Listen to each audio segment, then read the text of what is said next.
चलो देखो अभी आज की क्लास में पढ़ रहे हैं हम calculation of acceleration. This is page number 1।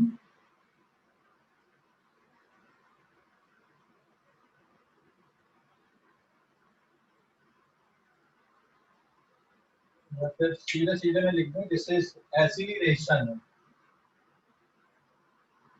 Acceleration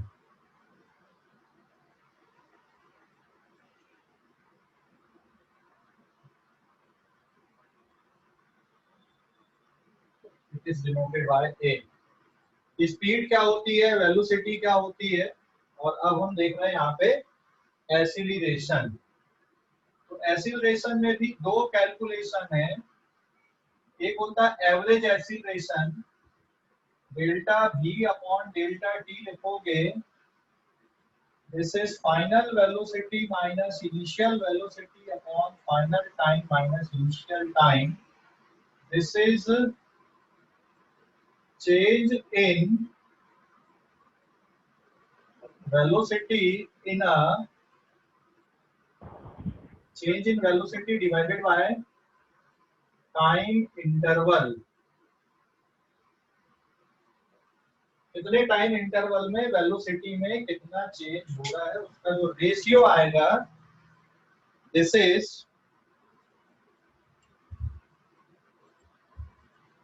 average acceleration. ये एवरेज एसिलरेशन होता है, ठीक है। एवरेज एसिलरेशन हमेशा इस तरह से आप निकालोगे। और दूसरा होता है instantaneous acceleration. Instantaneous acceleration it is simply denoted by A, और ये होता बेटा dv अपॉन dt। आप जिसको बोलोगे rate of change of velocity, rate of change of velocity with respect to time. Rate of change of velocity with respect to time, this is instantaneous acceleration। and since velocity होता है dx upon dt, तो इसको लिख सकते हो d upon dt of dx upon dt, and after solving this comes out to be d square x upon dt square। so what is a dv upon dt is also called rate of change of velocity with respect to time। so this is double derivative of displacement, double derivative of displacement या फिर first derivative of velocity। this is the instantaneous acceleration। और average acceleration निकालने का सिर्फ यही तरीका है, finite time interval में वेलोसिटी में कितना चेंज हुआ, ठीक है। अभी हम पहले एवरेज के कैलकुलेशन पहले देखते हैं, उसके बाद ये वाले देखेंगे। तो आप लोग अभी इस पेज का स्क्रीनशॉट लो जल्दी से, फर्स्ट पेज का एक्सीलरेशन कैसे कैलकुलेट करते हैं। इस पेज का स्क्रीनशॉट लो बेटा, फर्स्ट पेज। हाँ, इस पेज का स्क्रीनशॉट ले लो आप लोग।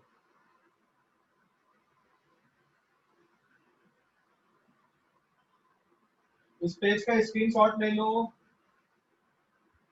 ले लिए सर। ले लिए, ओके। अब पेज नंबर 2 पे आते हैं।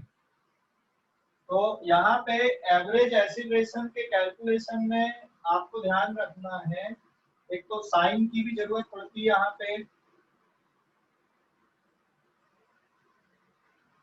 देखो अभी अब कैलकुलेशन हम देखते हैं। This is page number 2, calculation of average acceleration.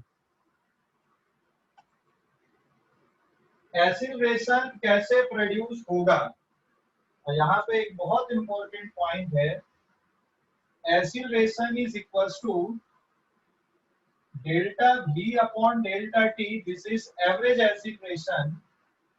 यहाँ पे आप नोट पे देख रहे हैं, या फिर इंस्टेंटेनियस एक्सीलरेशन होता है dv अपॉन dt।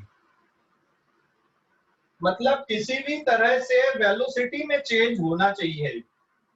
तो v इज हियर वेलोसिटी, और वेलोसिटी में क्या क्या होता है, it have magnitude and direction. इसमें मैग्नीट्यूड भी होता है और डायरेक्शन भी होता है। इसको आप एग्जांपल से समझ लो। मान लो मैंने वेलोसिटी लिखा 10 metre per second and its direction is along east, या फिर फ्रॉम वेस्ट टू ईस्ट। ये वेलोसिटी हुई आपकी 10 metre per second along east या फिर फ्रॉम वेस्ट टू ईस्ट। तो इसमें ये जो 10 मीटर पर सेकेंड है, इट रिप्रेजेंट द मैग्नीट्यूड, ये मैग्नीट्यूड है। और ये जो पोर्शन है यहाँ पे, ये किसको रिप्रेजेंट कर रहा है, इसके डायरेक्शन को रिप्रेजेंट कर रहा है। तो अभी आपको ये सोचना है कि एक्सीलरेशन कैसे बदल आएगा, वेलोसिटी में चेंज किस तरह से हो सकता है। वेलोसिटी में चेंज ऐसा होगा कि या तो ये बदले, 10 में से 12 हो जाए, 11 हो जाए, 15 हो जाए, 9 हो जाए, 8 हो जाए, आया ना। अरे भाई वेलोसिटी कब चेंज होगी, एक्सीलरेशन तभी आएगा। So that is acceleration is produced if velocity is changed with time. Velocity is changing with time. Time के साथ में वेलोसिटी में चेंज होना चाहिए, तभी एक्सीलरेशन आएगा। तो वेलोसिटी कैसे बदलेगी, या तो ये वैल्यू बदले, मैग्नीट्यूड बदले, या ये वैल्यू बदले, डायरेक्शन बदले, या दोनों बदले। तो वेलोसिटी कैसे चेंज होगी, या तो मैग्नीट्यूड बदले, 12 हो जाए, 8 हो जाए, 7 हो जाए, -5 हो जाए, 10 हो जाए, जो भी हो, या फिर डायरेक्शन बदले। अभी ईस्ट की तरफ जा रहा है, फिर डायरेक्शन बदल गया, नॉर्थ की तरफ हो गया, फिर साउथ की तरफ हो गया, फिर वेस्ट की तरफ हो गया, या फिर दोनों बदले। ठीक है, या फिर दोनों बदले। तो जब आप गाड़ी चलाते हो सीधी सड़क पे, और गाड़ी में जब आप एक्सीलरेटर देते हो, तो डायरेक्शन नहीं बदलता, वहां पे मैग्नीट्यूड बदलता है। समझ गए या नहीं? अरे समझ गए या नहीं? Yes sir. रोड में गाड़ी चलाते हो तो आप क्या करते हो, एक्सीलरेटर देते हो। क्या बदलता है उससे, क्या बदलता है? मैग्नीट्यूड। हाँ, मैग्नीट्यूड बदलता है। स्ट्रेट रोड में जब आप गाड़ी चला रहे हो, तो आप ब्रेक लगाओगे या एक्सीलरेटर दोगे, तो वेलोसिटी का मैग्नीट्यूड बदलेगा। ठीक है,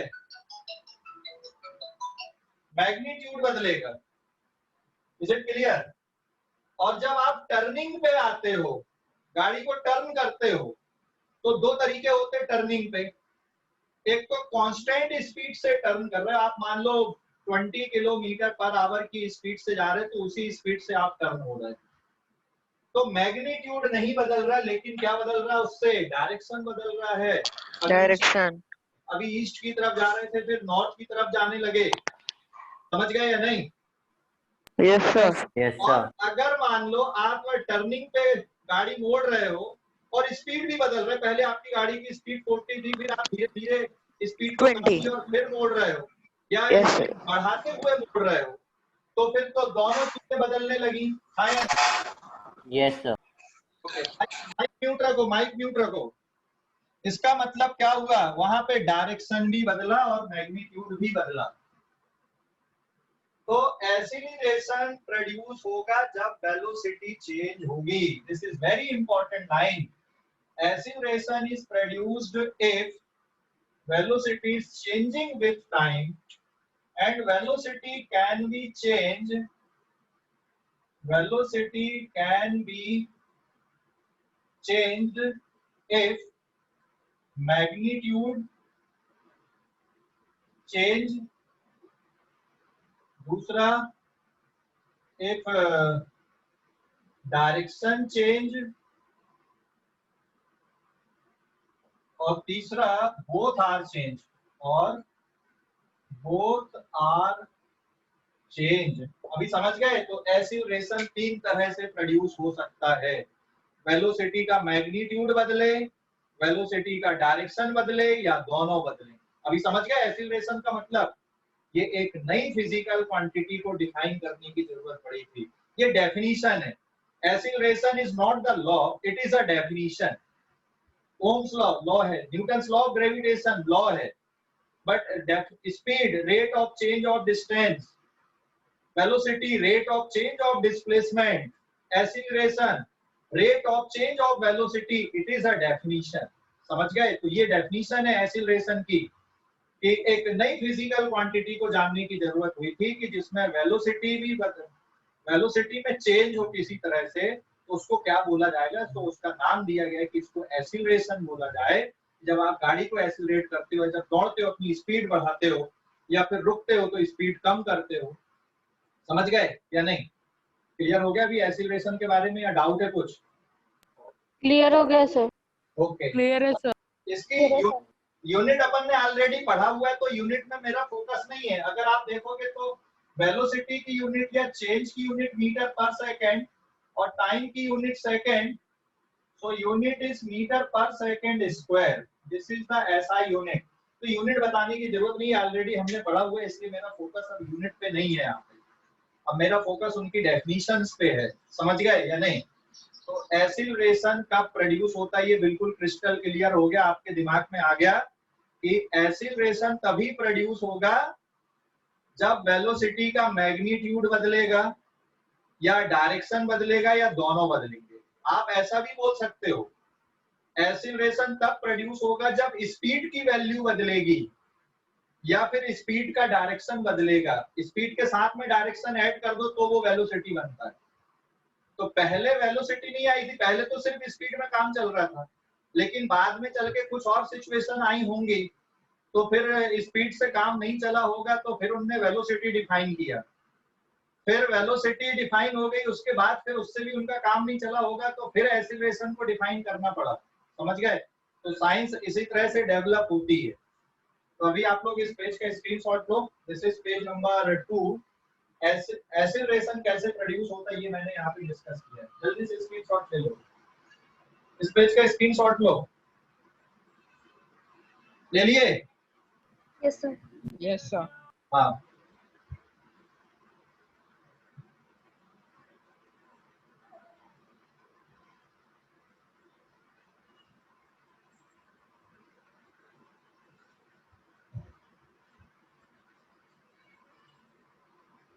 देखो आप लोग, मैं बता रहा हूँ, मेरी गारंटी है कि फिजिक्स की कॉन्सेप्ट में कहीं नहीं उलझने दूंगा मैं आपको।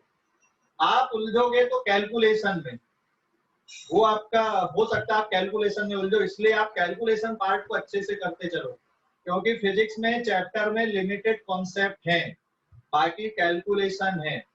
और कैलकुलेशन भी ऐसा नहीं है कि बहुत हायर लेवल वाले कैलकुलेशन है, आपके जो बेसिक कैलकुलेशन 9th-10th स्टैंडर्ड की मैथ्स में आपने जो कैलकुलेशन पढ़ा या फिर मैंने जो बेसिक मैथ्स में पढ़ाया है, वही सब कैलकुलेशन है और कुछ नहीं। तो ये मेरी गारंटी है कि आप फिजिक्स की कॉन्सेप्ट में कहीं नहीं उलझोगे। आप उलझ सकते हो तो वो कैलकुलेशन में उलझ सकते हो। ठीक है, तो अब हम देखते हैं यहाँ पे, दिस इज पेज नंबर 3। कुछ सिचुएशन में ड्रॉ कर रहा हूँ जिसमें आपको एक्सीलरेशन फाइंड आउट करना है। यहाँ पे find average acceleration in some situation.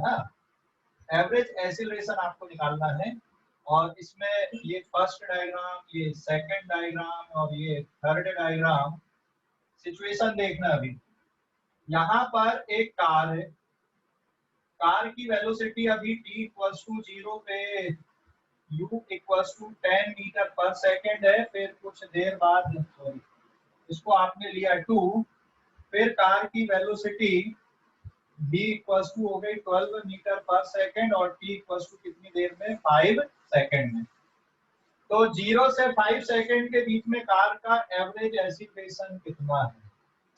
फिर यहाँ पे ये बताना है कि अगर u=10 मीटर पर सेकंड है, या 0 आप ले लो, u=0, बस स्टार्ट हुई है कार और फिर 5 सेकंड बाद में कार की वेलोसिटी 10 मीटर पर सेकंड है, t आफ्टर 5 सेकंड। फिर तीसरी सिचुएशन ये है, अभी डायरेक्शन चेंज नहीं किया मैंने। u equals to 10 metre per second है t इक्वल्स टू 0 पे। फिर after 5 second velocity of car is 0, t equals to 5 second. ये रुक गई है, रुक गई। ये सिचुएशन ऐसी दी हुई है। तो तीनों केस में आपको अभी एवरेज एक्सीलरेशन बताना है कि कार का एवरेज एक्सीलरेशन कितना है। क्वेश्चन समझ गए हो कि नहीं? ये डायग्राम मैंने बनाया हुआ है डायग्राम, ठीक है। तो अब आपको क्या करना पड़ेगा, डायरेक्शन लेना पड़ेगा। वेलोसिटी में डायरेक्शन होता है, तो भाई डायरेक्शन के लिए आप माइनस या प्लस ले लो। तो आप इस साइड के डायरेक्शन को प्लस ले लो सभी में। राइट साइड का डायरेक्शन, इनिशियल वेलोसिटी का डायरेक्शन को आप प्लस ले लो कि भाई इस साइड पे इनिशियल वेलोसिटी है तो ये डायरेक्शन है सर।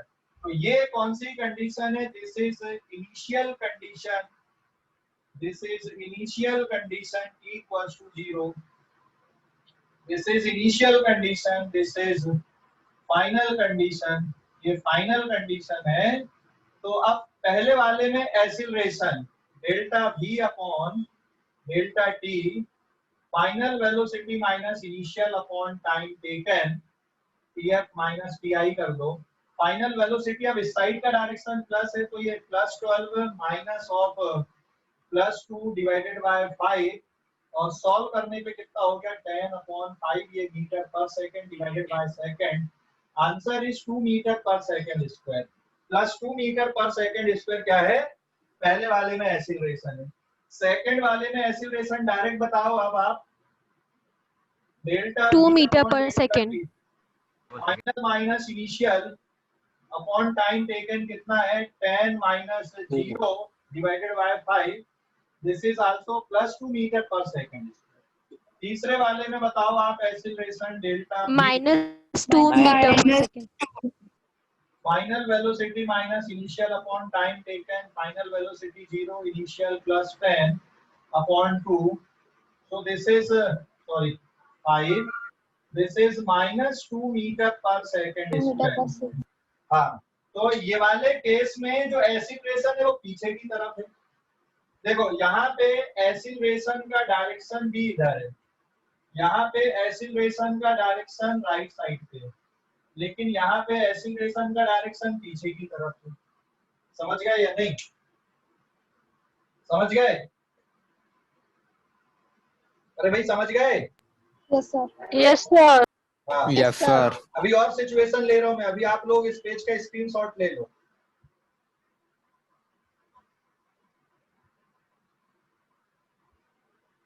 अभी इस पेज का स्क्रीनशॉट लो, अभी और सिचुएशन दे रहा हूँ।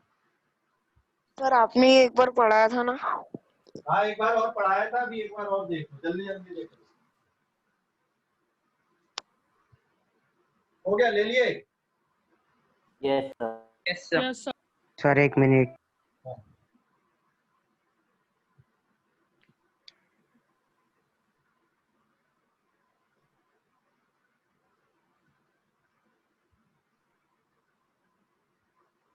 हो गया सर। पेज नंबर 4 अभी।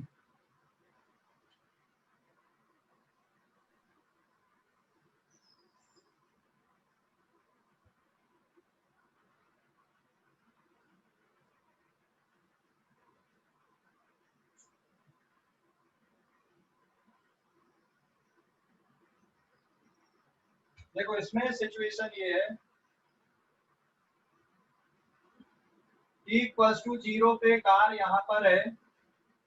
अभी इसकी velocity u equals to suppose 10 metre per second है। फिर थोड़ी देर बाद कार पीछे की तरफ आने लगी और इसकी velocity v equals to t equals to after 5 second इसकी वेलोसिटी है 5 metre per second opposite direction में। तो एक्सीलरेशन कितना होगा? आप इस डायरेक्शन को प्लस ले लो, तो एवरेज एक्सीलरेशन मतलब delta v upon delta t, final velocity minus initial upon final time minus initial time. तो final velocity is minus 5 metre per second and initial velocity is plus 10 metre per second divided by 5 minus 0। So this is minus 15 meter per second upon 5 second. Answer is minus 3 meter per second square. समझ गए या नहीं? समझ गए या नहीं? समझ गए सर। सर ओके, क्लियर हो गया इतना? सर एक और बार बता दीजिए। देख लो, अभी स्क्रीन पे देखो, कैलकुलेशन है सीधा सीधा, समझाने की जगह स्क्रीन पे देखो, ध्यान रखा करो, जब बोलता हूँ तो पूरा ध्यान से सुना करो। स्क्रीन पे देखो, उसके बाद भी नहीं समझ में आए तो फिर पूछो।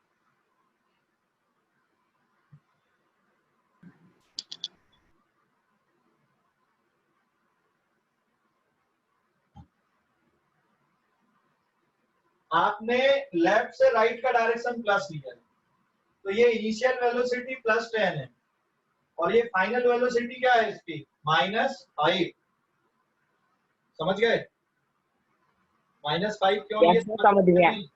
हाँ, डायरेक्शन के कारण लिए, डायरेक्शन, ठीक है ना?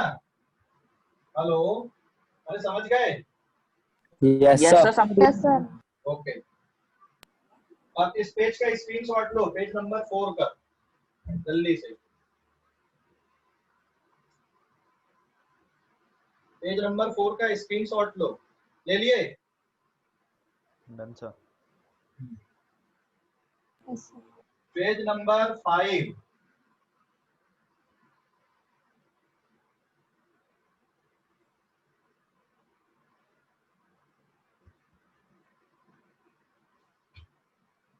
पेज नंबर 5 में ये है। अब यहाँ पे थोड़ा सा नोट है, ये ध्यान देना। अगर मान लो ये स्ट्रेट रोड है, this is any straight road, और इस स्ट्रेट रोड पे आपकी कार अभी यहाँ पर है, फिर ये कार यहाँ पर है, फिर ये कार यहाँ पर है, लेकिन इसकी जो वेलोसिटी है वो बढ़ते जा रही है। अभी 2 मीटर पर सेकंड है, ठीक है, v1। फिर यहाँ पे इसकी वेलोसिटी हो गई 6 मीटर पर सेकंड, और फिर वेलोसिटी हो गई इसकी 10 मीटर पर सेकंड। समझ गए या नहीं? This is t equals to 0, this is t equals to 2 second, this is t equals to suppose 4 second में। तो ये किस टाइप का मोशन है? एक्सीलरेटेड मोशन है कि रिटार्डेड मोशन है? Accelerated. रिटार्डेड? हाँ, दिस इज एक्सीलरेटेड मोशन। हाँ, ये जो मोशन है दिस इज एक्सीलरेटेड मोशन, ये एक्सीलरेटेड मोशन है। और अगर आप इसका एक्सीलरेशन देखोगे तो राइट साइड को प्लस ले लो, तो कहीं से भी कैलकुलेशन कर लो। अभी 2 से 6, 6 से 10, फिर 0 से 2, मतलब यूनिफॉर्म आपको दिख रहा है। तो 6 - 2 divided by 2 - 0, 4/2 plus 2 meter per second square का एक्सीलरेशन है। दूसरा डायग्राम, अगर मान लो कार इसी डायरेक्शन पे जा रही है, लेकिन अभी वेलोसिटी 10 मीटर पर सेकंड है t = 0 पे, फिर इसकी वेलोसिटी हो गई 6 metre per second t = 2 second पे, और फिर इसी डायरेक्शन में कार की वेलोसिटी अब हो गई 2 meter per second t = 4 second. Sir तो ये एक्सीलरेटेड है कि रिटार्डेड मोशन है? Retarded. This is Retarded. Motion. अगर आप एक्सीलरेशन कैलकुलेट करोगे, आप इस साइड को प्लस साइन ले लो, तो this is 6 minus of sir हाँ बोलो। सर जो फर्स्ट वाले में v1 v2 और v3 है, कहीं से भी कैलकुलेशन कर ले, एक जैसा दिख रहा है, इसलिए आपने सभी इंटरवल के एक जैसा कांस्टेंट एक्सीलरेशन दिख रहा है। कहीं से भी कैलकुलेशन करके देख ले, उतनी आएगा। सर तो आपने v1 और v2 ही लिए ना अभी? अरे कहीं से भी ले लेना बेटा, इन दोनों को ले ले, इन दोनों को ले ले, या फर्स्ट और लास्ट को ले ले, आंसर इतना ही आएगा यहाँ पे इस सिचुएशन में। ठीक है सर। ऐसा हो सकता है कि 10 की जगह 12 हो जाता, तो फिर एक्सीलरेशन की जो वैल्यू है पूरी जगह पे एक जैसी नहीं होती, बदलती। जैसे आप गाड़ी हर बार एक्सीलरेटर दे रहे हैं, आप कांस्टेंट एक्सीलरेटर दे रहे हो, तो फिर ये इस तरह की सिचुएशन आएगी। यहाँ पे आएगा आपका -4/2, this is -2 meter per second square acceleration है। तो ये सेकंड वाला केस कौन सा मोशन है? दिस इज रिटार्डेड मोशन, ये इसको बोलोगे रिटार्डेड मोशन।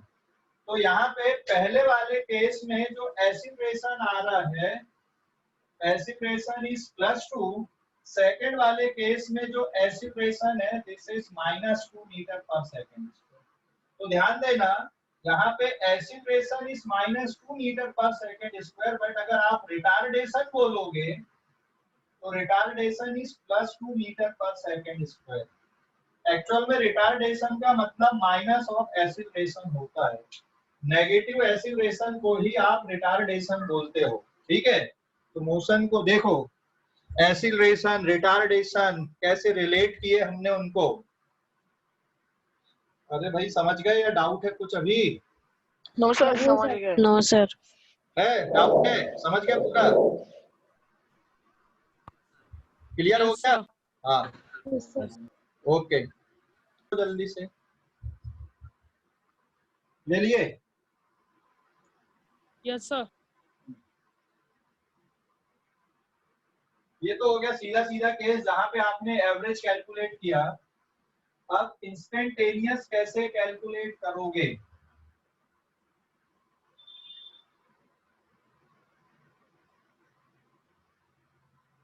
इंस्टेंटेनियस कैसे कैलकुलेट करोगे? पेज नंबर 6 देखो। अभी इंस्टेंटेनियस कैसे कैलकुलेट करोगे? अब एक और एग्जांपल अपन देख रहे हैं यहाँ पे।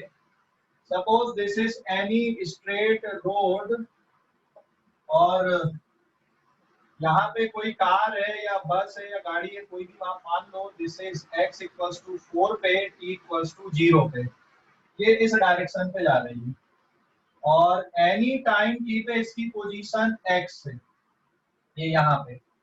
और x किस फंक्शन के फॉर्म पे? This is now at time t पर x की जो पोजीशन है, मतलब कार की पोजीशन इस इक्वेशन से दी जा रही। दिस इज 4t² - 3t + 5 के फॉर्म पे कार की पोजीशन दी जा रही है, समझ गए ना? तो अब आपको क्या बताना है यहाँ पे, या फिर 4t³ ले लूं मैं और ये इक्वेशन है। Now find first position at t = 0 second and position at t = 2 second। दूसरा आपको निकालना velocity v at t = 0 second पे और वेलोसिटी t = 2 second पे।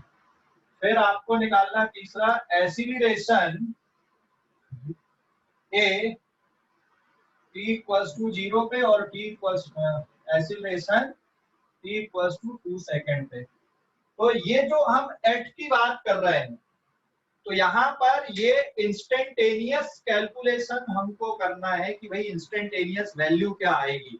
ये डिफरेंशिएशन में भी बताया था मैंने, वापस से आया अब दोबारा ये। तो अगर आपको पहले पोजीशन निकालना है, इसके सॉल्यूशन पे अगर आप देखोगे तो x की वैल्यू t = 0 पे कितनी आएगी? सॉरी, ये 5 लेना पड़ेगा इस इक्वेशन के अकॉर्डिंग, ये इक्वेशन। तो यहाँ पे आप लिखोगे 4 फिर 0³ -3 × 0 + 5, आंसर इज 5। फिर आप x की वैल्यू t = 2 पे निकाल दो। कैलकुलेशन बहुत आसान है, 2³ - 3 × 2 and then +5, answer is 8 × 4 = 32 - 6 + 5, this is 31 meter, ठीक है। ये मीटर में मान लो। अब दूसरा आपको क्या निकालना? वेलोसिटी। तो वेलोसिटी की इक्वेशन निकालो पहले, dx/dt। तो ये इंस्टेंटेनियस वेलोसिटी आपकी आएगी। This is 4t³ - 3t + 5। Solve करने पे बचेगा बेटा, दिस इज 12t² - 3। तो अब आपके पास वेलोसिटी t = 0 पे आ जाएगा 12 × 0 का square -3, so this is -3 meter per second. और फिर आपकी वेलोसिटी t = 2 पे कितनी आएगी? 12 × 2 का स्क्वायर -3, 48 - 3 मतलब 45 मीटर पर सेकेंड। तो ये जो वैल्यू है, ये कौन सी वैल्यू है? इनकी इंस्टेंटेनियस वैल्यू है, ये एवरेज नहीं है, ये इंस्टेंटेनियस है। हाँ, आप इस इक्वेशन से एवरेज भी निकाल सकते हो, अगर बोलता है कि वेलोसिटी 0 से 2 सेकंड के बीच में कितनी है, तो फिर वो कैलकुलेशन आपका एवरेज वाला होता। यहाँ पे एट की बात कर रहे हैं कि भाई 0 सेकंड पे कितनी है या 2 सेकंड पे कितनी है, तो ये कौन सी वैल्यू है यहाँ पे इनकी इंस्टेंटेनियस। तो ये क्या शो कर रहा है, इनकी कौन सी वैल्यू, इंस्टेंटेनियस वैल्यू की बात की जा रही है। तो अभी इस पेज का स्क्रीनशॉट लो आप लोग, इस पेज का स्क्रीनशॉट लो जल्दी से, इस पेज का स्क्रीनशॉट ले लो।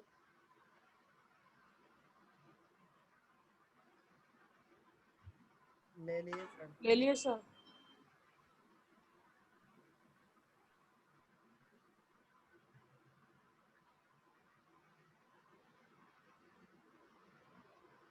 अब क्या निकालना है यहाँ पे, एक्सीलरेशन निकालना है। अभी आपने वेलोसिटी निकाल ली है, अब एक्सीलरेशन निकालने के लिए आपको वेलोसिटी की इक्वेशन चाहिए। तो वेलोसिटी की इक्वेशन से आप एक्सीलरेशन फाइंड आउट कर पाओगे। This is page number 7।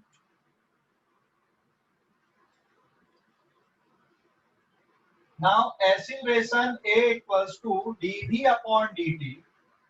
तो d अपॉन dt वेलोसिटी की इक्वेशन ये है 12t स्क्वायर माइनस 3, इसको सॉल्व करोगे तो जाएगा 24t माइनस 0, मतलब आंसर आ गया 24t। अब आप एक्सीलरेशन निकाल लो।